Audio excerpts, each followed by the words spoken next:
Professional development could be defined as enhancing who you are, advancing your education, and moving beyond your comfort zone.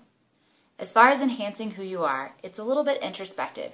It's looking deep within to find your strengths and weaknesses, to figure out what you're good at and what things you'd like to work at, but to go a bit further and to find new skills, find things that you didn't know that you had the ability to do or that you'd like to make a little better.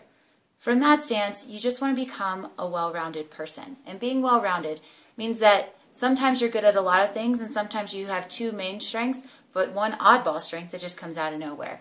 And you never know when that might help you. As far as advancing your education, that could be anywhere from going to a classical college or university to get a better degree, to study up in a new area or a field, or to just take a few classes and receive different certifications.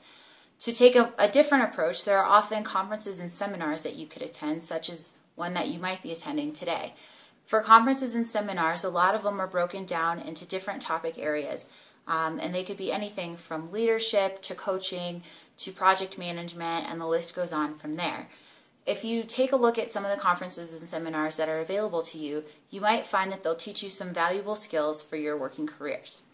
As far as going beyond to challenge yourself, every day you should want to be better than you were the day before. That means also being a little bit introspective, but also recognizing your faults. And this is where you take a lot of the negative and turn it into positive. So to think of some of the things you wish you were better at, whether that's time management, whether that's interaction with people, whether that's working on things alone versus in a team, whatever that looks like, it's something that you have to identify yourself, understand it, and realize that it's not necessarily a bad thing, that it's not a strength. Sometimes our weaknesses can become our best strengths because we work so much harder to perfect them.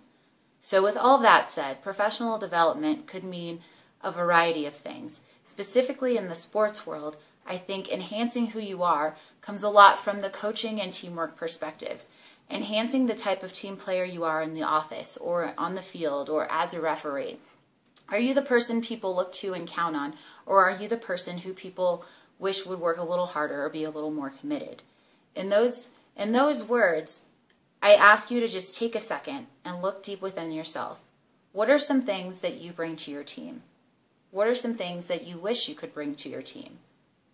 What are your teammates thinking of you? What would you like your teammates to think of you? Take all of those questions into account and really think hard about the person you are, the person you think you are, and the person other people really think you are. As far as education, there are so many opportunities out there. We talked about conferences and seminars. A lot of these are female-based. You might find conferences and seminars that are within your area, and there might be others that travel. They could be on the local, the regional, national, or international levels. Depending on how big your dreams are and what your immediate needs are, you can find programs that are specifically tailored to you.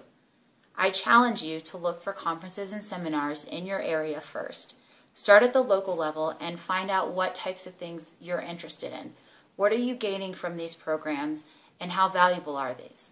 Are these opportunities to take a Saturday and just sit in a class and learn something? Or do you need hands-on? Understand your learning style, and from your learning style, how you can be more successful in your career. If you're an active learner, if you're someone who likes hands-on activities, you should look into seminars where you are physically moving.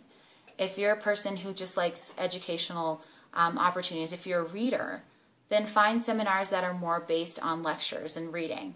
If you're one who learns by listening, then find some great seminars where it's kind of an audio-visual element, where maybe you don't necessarily have to have a physical person there because the information is the most important thing that you'll get out of it. But I do challenge you, within this program and others, find the areas that you're interested in and find some things that you can do. Through these seminars, you'll gain some valuable knowledge, and even some of them might provide certifications. Certifications are somewhat like degrees. Some of them are specific areas. They could be something as small as earning a coaching license to something as large as receiving a college or university degree or credits towards that degree. Think of your aspirations and where you want to go, and as you look through your timeline and your project analysis of exactly the steps that you need to take to get there, you'll understand which types of conferences and seminars might help you, and which ones of those might provide the opportunity to receive certifications or degrees. In some cases, it will be necessary to attend a college or a university, and in those senses, it'll be important to understand what scholarship opportunities there might be for you to receive education that's subsidized, or that you might have a grant or scholarship opportunity to attend those colleges and universities. And finally, go beyond the norm. You may see people who work hard or who do things that you'd like to do, but I challenge you to always want to be the best.